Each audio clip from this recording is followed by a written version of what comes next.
Welcome back to Beena's learning class. നമ്മൾ 7ാം ക്ലാസ്സിലെ ബേസിക് സയൻസിൻ്റെ എക്സാമുമായിട്ട് ബന്ധപ്പെട്ട് കുറച്ച് പ്രധാനപ്പെട്ട ക്വസ്റ്റ്യൻ ആൻസർ ആവുന്നങ്ങളെ നമ്മൾ അതിൻ്റെ എക്സാം ഓറിയൻറ്റഡ് കുറേ ക്വസ്റ്റ്യൻ ഞാൻ ഇട്ടായിരുന്നു ഒരു ലിങ്കിൽ അല്ലേ. അതിനകത്തിൽ ഏറ്റവും പ്രധാനപ്പെട്ട ഒരു 5-6 ഞാനത് തരാമെന്ന് വിചാരിച്ചാൽ നോക്കിക്കേ.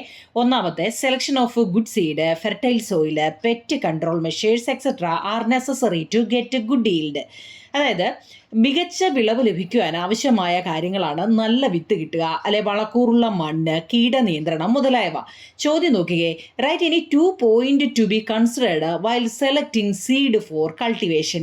വിത്ത് തിരഞ്ഞെടുക്കുമ്പോൾ നമ്മൾ എന്തെല്ലാം കാര്യങ്ങൾ ശ്രദ്ധിക്കണം? നമ്മുടെ ഒന്നാമത്തെ ചാപ്റ്ററിനകത്ത് ഒന്നാമത്തെ ക്വസ്റ്റ്യൻ തന്നെ അതാ അല്ലെ. ഒരു വിത്ത് നമ്മൾ നടുമ്പോൾ എന്തെല്ലാം കാര്യങ്ങൾ ശ്രദ്ധിക്കണം, ഒരു വിത്ത് തിരഞ്ഞെടുക്കുമ്പോൾ നമ്മൾ എന്തെല്ലാം കാര്യങ്ങൾ ശ്രദ്ധിക്കണം, ഓർമ്മയുണ്ടോ നിങ്ങൾ? അതിനകത്തിൽ ഇവിടെ ഒന്നാമത്തെ ക്വസ്റ്റ്യൻ അതാണ്. നോക്കി, 2, fertilizers generally used by farmers are given below. Classify them as chemical fertilizers and organic fertilizers. എന്ന് വെച്ചാൽ എന്താ, കർഷകർ സാധാരണയായി ഉപയോഗിക്കുന്ന ചില വളങ്ങളാണ് ഇവിടെ തന്നിരിക്കുന്നത്.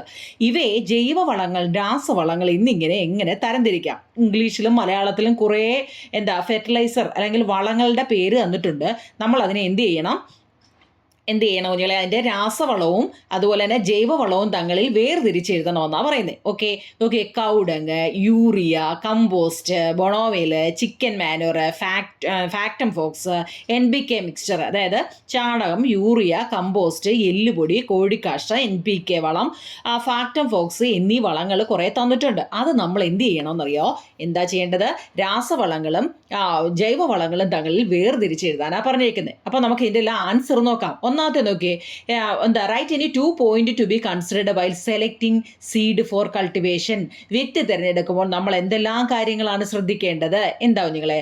Plant selected for seed collection. ആദ്യം നമ്മൾ വിത്ത് എടുക്കുന്ന ചെടി ഏത് ചെടിയാന്ന് വെച്ചാൽ അതെന്താണ്? ഹൈ ഈൽഡിങ് ആയിരിക്കണം, ഹെൽത്തി പ്ലാന്റുമായിരിക്കണം, നല്ല കായ്ഫലം കൂടുതലുള്ളതുമായിരിക്കണം, നല്ല ആരോഗ്യമുള്ളതുമായിരിക്കണം. ഇനി fruits selected for seed collection ആണെങ്കിലോ, ഇനി വിത്തിനായിട്ട് നമ്മൾ ഫലമാണ് തിരഞ്ഞെടുക്കുന്നതെങ്കിൽ fruits formed at the middle of the life span, fully റിപ്പണ്ടുമായിരിക്കണം. എന്ന് വെച്ചാൽ മധ്യകാലത്തുണ്ടായ ഫലവുമായിരിക്കണം. എന്ന് വെച്ചാൽ ആദ്യത്തേത് അവസാനത്തെ വെച്ചാൽ ആദ്യത്തേന്ന് വെച്ചാൽ വിളഞ്ഞു കാണത്തില്ല അല്ലേ, അവസാനത്തേന്ന് വെച്ചാൽ അങ്ങ് വിളഞ്ഞങ്ങ് മുറ്റിപ്പോയതുമായിരിക്കും. അപ്പം അങ്ങനെ ആവാതെ ഇടയ്ക്കുള്ള, അതായത് മധ്യകാലത്തുണ്ടായ ഫലവും നല്ലപോലെ വിളഞ്ഞ്, അതായത് മൂപ്പെത്തിയതുമായിരിക്കണം. ഇനി സീഡാണ് സെലക്ട് ചെയ്യുന്നതെങ്കിൽ have definite shape, have normal weight, have normal size. എന്ന് വെച്ചാൽ സ്വാഭാവികമായ ആകൃതി ഉള്ളതായിരിക്കണം, സ്വാഭാവികമായ വലിപ്പമുള്ളതായിരിക്കണം, അതുപോലെ തന്നെ ഭാരമുള്ളതുമായിരിക്കണം. ഓക്കെ ആണോ നിങ്ങൾ? ഒന്നാമത്തെ. 2 നോക്കിയേ, ഓർഗാനിക് ഫെർട്ടിലൈസേഴ്സ് എന്താണ്, അതുപോലെ തന്നെ കെമിക്കൽ ഫെർട്ടിലൈസറുകൾ ഏതൊക്കെയാണെന്ന് വേർതിരിച്ചെഴുതാനാണ് നമ്മളോട് ചോദിച്ചത്. ഏതൊക്കെയാ ജൈവ വളങ്ങൾ അല്ലെങ്കിൽ ഓർഗാനിക് ഫെർട്ടിലൈസർ? ചാണകം, കമ്പോസ്റ്റ്, എല്ലുപൊടി, കോഴിക്കാഷ്ട, ഇതെല്ലാം ഓർഗാനിക് ആണ് അല്ലേ. അപ്പൊ കെമിക്കലോ? യൂറിയ, NPK വളം, ഫാക്ടം ഫോക്സ്, ഇതെല്ലാം എന്താണ് ഞങ്ങളെ രാസവളങ്ങളുമാണ്. ഓക്കെ ആണോ? ഇനി നമ്മളോട് ചോദിച്ചേക്കുന്നത് 2 ഓർഗാനിക് പെസ്റ്റിസൈഡ്, ഏതെങ്കിലും 2 കീടനാശിനിയുടെ പേര് പറയാൻ. കീടനാശിനിയുടെ പേര് tobacco decoctions, neem oil emulsion, garlic chilli, അതായത് കാന്താരി മിക്സ്ചർ, ഇതിലാണ് പുകയില കഷായം, വേപ്പെണ്ണ എമൽഷൻ, വെളുത്തുള്ളി കാന്താരി മിശ്രിതം, ഇതെല്ലാം കീടനാശിനിയുടെ ജൈവ കീടനാശിനികളുടെ അന്ന് പേര് പറയാം അല്ലേ. ഓർഗാനിക് പെസ്റ്റിസൈഡ്സ് എഴുതാനാട്ടോ. വേപ്പെണ്ണ എമൽഷൻ, വെളുകു. ഓക്കെ ആണോ നിങ്ങളെ? ഒന്നാമത്തെ. അടുത്ത 2 നോക്കിക്കേ, when a red litmus paper is dipped in a liquid it turned blue. ഓർമ്മയുണ്ടോ? ആസിഡും ബേസും വളരെ ഇമ്പോർട്ടൻ്റ് ഒരു പാഠമാണ്. When a blue litmus paper is dipped in another liquid it turned red. What is the reasons for these difference? അതായത് നിറമില്ലാത്ത ഒരു ദ്രാവകത്തിൽ ചുവന്ന ലിറ്റ്മസ് പേപ്പർ മുക്കിയപ്പോൾ അത് നീലയായി മാറി, മറ്റൊരു ദ്രാവകത്തിൽ നീല ലിറ്റ്മസ് പേപ്പർ മുക്കിയപ്പോൾ അത് ചുവന്നതായി മാറി. ഇതിന്റെ വ്യത്യാസം എന്താണ്? ഒന്നാമത്തെ കണ്ടോ. 2, what are the general properties of 2 kind of substance that you identify? ഇത്തരം വ്യത്യസ്ത സ്വഭാവമുള്ള പദാർത്ഥങ്ങളുടെ പൊതുവായ സവിശേഷതകൾ എന്തെല്ലാം? മൂന്നാമത്തെ നോക്കി, ഒരു ടേബിൾ തന്നിട്ടുണ്ട് അല്ലേ. 2 പദാർത്ഥങ്ങൾ തിരിച്ചറിയാൻ ലിറ്റ്മസ്, ഫിനോഫ്താലിൻ, മീഥൈൽ ഓറഞ്ച് എന്നിവ ചേർത്ത് ഒരു നിരീക്ഷണം രേഖപ്പെടുത്താൻ തയ്യാറാക്കിയ പട്ടിക നൽകിയിട്ടുണ്ട്. ഇവിടെ വിട്ടുപോയ ഭാഗങ്ങൾ പൂരിപ്പിക്കാന്ന. അപ്പം നമ്മൾ ഇതിൽ നിന്ന് ഓർത്തോണം, നമ്മുടെ ആസിഡ് ബേസ് വളരെ ഇമ്പോർട്ടൻ്റ് ഒരു ചാപ്റ്ററാണ്. ആൻസർ നോക്കിക്കേ. The liquid that turned blue litmus to red in acidic in nature. The liquid that turned red litmus to blue is basic in nature. എന്ന് വെച്ചാൽ എന്താ, ചുവന്ന ലിറ്റ്മസ് പേപ്പർ നീലയാക്കിയ ദ്രാവകം ആസിഡിന്റെ സ്വഭാവം ഉള്ളതാണ്. നീല ലിറ്റ്മസിനെ ചുമപ്പാക്കിയ ദ്രാവകോ ബേസിന്റെ സ്വഭാവമുള്ളതാണ്. ആസിഡും ബേസും തമ്മിലുള്ള ഡിഫറൻസ് ഉറപ്പായിട്ടും പഠിച്ചിരിക്കണം. ആസിഡുകൾക്ക് എന്താണ്, സോർ ടേസ്റ്റ് ആണ്. Turn blue litmus to red, react with metal and liberate hydrogen. എന്നാൽ ബേസോ have soapy taste, turn red litmus to blue, have slippery nature. നമ്മുടെ നോട്ടിന് കണ്ടുകഴിഞ്ഞാൽ ഇത് ആദ്യമായിട്ട് കാണുന്നവരാണെങ്കിൽ എൻ്റെ നോട്ട് ബീനാസ് ലേണിംഗ് ക്ലാസ് എടുത്ത് അതിനകത്തിലെ ആ 7 ബേസിക് സയൻസിൻ്റെ ഈ ആസിഡ് ബേസ് എന്നുള്ള ചാപ്റ്ററിൻ്റെ ലിങ്ക് ഇട്ടിട്ടുണ്ട്. പിന്നെ നമ്മളിപ്പോൾ എക്സാമുമായിട്ട് ലിങ്ക് ഇട്ടിട്ടുണ്ട് കേട്ടോ, അതൊക്കെ കയറി കാണണേ. നോക്കിക്കേ, ചുവന്ന ലിറ്റ്മസ് പേപ്പർ നീലയാക്കിയ ദ്രാവകം ആസിഡിൻ്റെ സ്വഭാവമുള്ളതാണ്. നീല ലിറ്റ്മസിനെ ചുവപ്പാക്കിയ ദ്രാവകം ബേസിൻ്റെ സ്വഭാവമുള്ളതാണ്. ആസിഡുകളും ബേസുകളും, ആസിഡിന് പുളി രുചിയുണ്ട്, നീല ലിറ്റ്മസിനെ ചുവപ്പാക്കുന്നു. ലോഹങ്ങളുമായിട്ട് ഇത് പ്രവർത്തിച്ച് ഹൈഡ്രജൻ വാതകം ഉണ്ടാകുന്നു. അതുപോലെ തന്നെ ബേസുകൾക്കോ കാരരുചിയുണ്ട്, ചുവന്ന ലിറ്റ്മസിനെ നീലയാക്കുന്നു. അതുപോലെ തന്നെ ഇതെന്താ, വഴുവഴുപ്പുണ്ട്, സ്ലിപ്പറി. കേട്ടിട്ടുണ്ടോ? സ്ലിപ്പറി നമ്മൾ പഠിച്ചതാണ് അല്ലേ, വഴുവഴുപ്പുണ്ട്. ഇനി അതിൻ്റെ താഴെ ഒരു ബോക്സ് തന്നിട്ടുണ്ടായിരുന്നല്ലോ നിങ്ങളെ, അതിൻ്റെ ആൻസറുകൾ എന്താ, വിനാഗിരി, നീല ലിറ്റ്മസിലും ഫിനോഫ്താലിൻ്റെ ഒക്കെ കണ്ടോ, അവിടെ ഡോട്ട് ഇട്ടേക്കുന്നതിൻ്റെ എല്ലാ ആൻസർ തന്നെ ഇവിടെ തന്നിട്ടുണ്ട് കേട്ടോ. അതങ്ങ് അവിടെ തന്നെ ഫില്ല് ചെയ്ത് എഴുതി തന്നെ പഠിക്കണേ കേട്ടോ. അടുത്ത ക്വസ്റ്റ്യൻ നോക്കിയേ. Certain substance are given below, analyse it and answer the following questions. ചുവടെ നൽകിയിരിക്കുന്ന പദാർത്ഥങ്ങളെ വിലയിരുത്തി ചോദ്യങ്ങൾക്ക് ഉത്തരം എഴുതുക.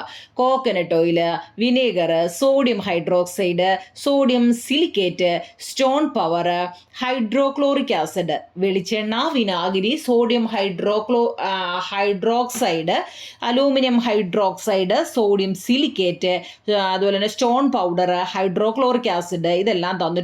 ഇതിനെ എന്താക്കാനാ പറഞ്ഞത്, ഓരോ പദാർത്ഥങ്ങളെയും വിലയിരുത്തി എഴുതാനാണ്. Which substance contains acidic acid, write any one use. Acetic acid അടങ്ങിയ പദാർത്ഥം ഏതാണ്, എന്തെങ്കിലും ഒരു ഉപയോഗം നിങ്ങളോട് പറയാൻ. അസെറ്റിക് ആസിഡ് ഓർമ്മയുണ്ടോ? ആസിഡുകൾ ഏതൊക്കെയാണ്, വീട്ടിൽ ഉപയോഗിക്കുന്ന ആസിഡുകൾ ഏതൊക്കെയാണെന്നൊക്കെ നമ്മൾ നല്ലപോലെ അന്ന് പഠിച്ചതാണ്. Which base is used to make soap. Soap നിർമ്മാണത്തിന് ഉപയോഗിക്കുന്ന ബേസ് ഏതാണ്, ഓർമ്മയുണ്ടോ? Which substance are added to increase the hardness and quantity of the soap. സോപ്പിന് ഗാഢതയും അളവും കൂട്ടാൻ നമ്മൾ എന്ത് പദാർത്ഥങ്ങളാണ് ചേർക്കുന്നത്? ചോദ്യം കണ്ടോ നിങ്ങളെ? നോക്കിക്കേ, ഒന്നാമത് നോക്കിക്കേ, വിനീഗറാണ്.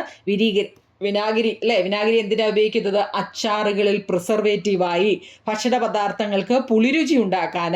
Used to add sour taste to food items, used as a preservation in pickles. അച്ചാറിൽ കേടുകൂടാതെ ഉപയോഗിക്കാനും, അതുപോലെ തന്നെ ഇപ്പം നമ്മൾ ബീഫൊക്കെ മേടിക്കുമെങ്കിൽ എളുപ്പം വേവാൻ വേണ്ടി ചിലവരൊക്കെ എന്താണ്, വിനാഗിരി ഒഴിച്ചാണ് വേവിക്കുന്നത്. അതാവും നിങ്ങളെ. സോഡിയം ഹൈഡ്രോക്സൈഡ് ബിയുടെ ആൻസറാണ്. സോഡിയം എന്താ, സോപ്പ് ഉണ്ടാക്കാൻ സോഡിയം ഹൈഡ്രോക്സൈഡ്. ഇനി അതിൽ എന്തൊക്കെയാണ് ചേർക്കുന്നത്? സോഡിയം സിലിക്കേറ്റും സ്റ്റോൺ പൗഡറുമാണ്. കണ്ടോ, ആ മേളിൽ തന്നിരിക്കുന്ന കാര്യങ്ങളെല്ലാം അപ്പോൾ ഇതിനകത്ത് വന്നിട്ടില്ലേ? അത് നല്ലപോലെ ഞാൻ ഈ പറയുമ്പോൾ നിങ്ങളത് എഴുതിയെടുത്ത് പഠിക്കണം, നോക്കിയിരിക്കരുത് കേട്ടോ. അടുത്ത, how do the reflection on a plane mirror and that on a rough surface differ. ഒന്നാമത്തെയാണ്, അതായത് മുഖം നോക്കുന്ന ദർപ്പണത്തിൽ, അതായത് പടം തരും നിങ്ങൾക്ക് കേട്ടോ, ഈ കണ്ണാടി നോക്കി നിൽക്കുന്നതായിട്ടേ. അതായത് മുഖം നോക്കുന്ന ദർപ്പണത്തിലെയും പരുപരുത്ത പ്രതലത്തിലെയും പ്രകാശ പ്രതിപതനങ്ങൾ എങ്ങനെയാണ് വ്യത്യാസപ്പെട്ടിരിക്കുന്നത്? ബി എന്താ, what type of reflection happened in the following context അല്ലേ? നോക്കി, the image of trees in seen in clear water when it's drizzles, അതായത് rain slightly, the path of light from the vehicle can be seen. Image of face can be seen in smooth steel plate. Solar light from outdoor spread inside room.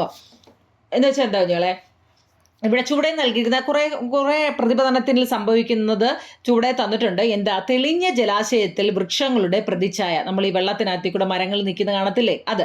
ചാറ്റൽ മഴയുള്ളപ്പോൾ വാഹനത്തിന്റെ ഹെഡ്ലൈറ്റിൽ നിന്നും പ്രകാശത്തിന്റെ പാത കാണുന്നുണ്ട്, എന്ന് വെച്ചാൽ പ്രകാശം അടിക്കുന്നതായിട്ട് കാണുന്നുണ്ട്.